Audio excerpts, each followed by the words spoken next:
Saya sebagai kader yang hari ini dimunculkan namanya dari DPD Partai Golkar, saya siap untuk memenangkan Golkar di 2024.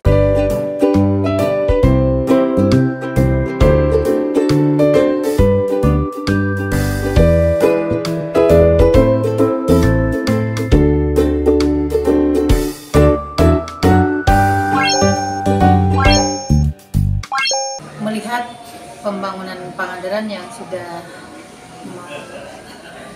10 tahun ya, Pangandaran menjadi kabupaten, sudah bukan DOB lagi sebenarnya, harus lebih luar biasa berkembang. Dan alhamdulillah memang Pangandaran kalau melihat pembangunan secara infrastruktur kayak gitu sudah memang hampir selesai lah. Target dari Bupati dan Wakil Tapi saya sendiri sebagai anggota Dewan dari fraksi Golkar yang kemarin sempat duduk menjadi ketua Komisi 3, banyak juga harus disempurnakan pembangunan yang ada di Kabupaten Pangandaran. Tentunya tentang bagaimana spek bangunan itu sendiri gitu kan, harus sesuai dengan speknya. Dan banyak juga bangunan-bangunan yang menurut saya hari ini mungkin dari segi mungkin perencanaan atau yang kurang tepat atau kurang pas, sehingga ada beberapa memang yang tadinya bangunan itu harusnya bisa menaikkan perekonomian masyarakat. Contoh, ada beberapa bangunan yang PKL di tempat wisata Pangandaran itu hampir tidak berfungsi karena ya tidak sesuai mungkin perencanaannya dengan apa yang diinginkan oleh para pelaku usaha itu sendiri. Saya sebagai kader Partai Golkar yang alhamdulillah saya sudah menjadi anggota DPRD 2 periode sekarang, masuk ke 3 periode. Ini amanat rakyat yang luar biasa sehingga saya bisa terpilih 2 periode ini, sehingga saya juga berterima kasih besar banyak kepada partai yang sudah membesarkan nama saya. Tanpa Partai Golkar saya juga tidak menjadi apa-apa tentunya ya. Hari ini saya dikasih mandat karena DPP menugaskan kepada DPD agar segera mengeluarkan nama calon bupati, sehingga hari ini kita tadi baru selesai rapat pleno diperluas, dan tadi ada 4 nama yang muncul dan mengerucut jadi 2 nama, yang salah satunya termasuk saya.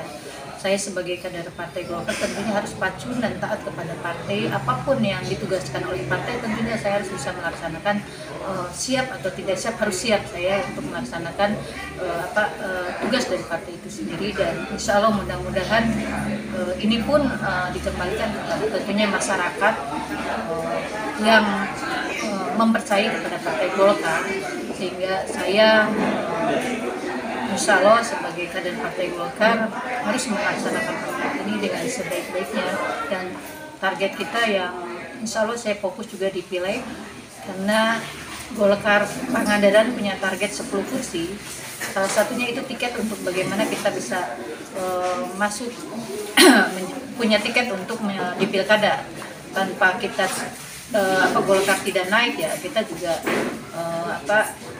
tiket itu tentunya berat gitu kan. Nah, untuk itu saya sebagai kader yang hari ini dimunculkan namanya dari DPD Partai Golkar, saya siap untuk memenangkan Golkar di 2024, dan mudah-mudahan pilkada kita bisa masuk menjadi calon bupati dan wakil bupati dari Partai Golkar.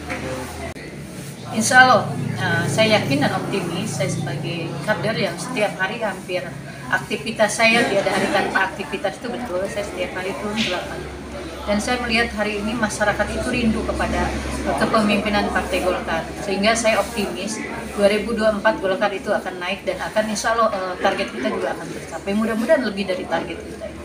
Itu yang saya sangat optimis untuk Golkar bisa maju di 2024, dan insya Allah Golkar pasti akan naik.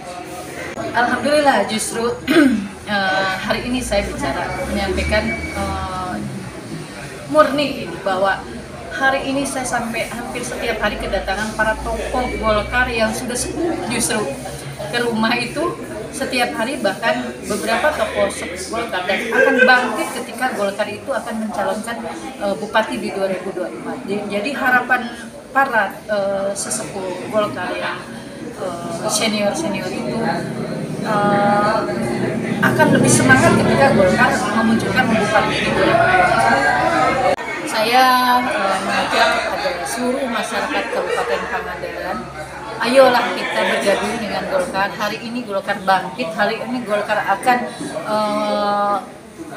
mencalonkan bupati di 2024, sehingga saya minta dukungan dari seluruh lapisan masyarakat untuk bisa menyukseskan agar kita Golkar bisa kembali sukses, bisa kembali memimpin pemerintahan di khususnya di Kabupaten Pangandaran dan umumnya juga di Indonesia ya. Maksudnya kita juga punya calon presiden kan, dan itu kita juga harus menyukseskan calon presiden ketua umum kita Bapak Erlangga, sehingga ketika kita presiden sukses, insya Allah pilkada juga tidak suka. Dan saya minta mudah-mudahan seluruh masyarakat Kabupaten Pangandaran bisa mempercayai Golkar untuk bisa memimpin pemerintahan di Kabupaten Pangandaran yang insya Allah akan meneruskan segala perjuangan tokoh-tokoh presidium yang cita-citanya hari ini mungkin masih belum disempurnakan, masih ada yang belum bisa direalisasikan. Saya sebagai kader Golkar siap untuk membangun Kabupaten Pangandaran akan lebih baik lagi dari hari ini.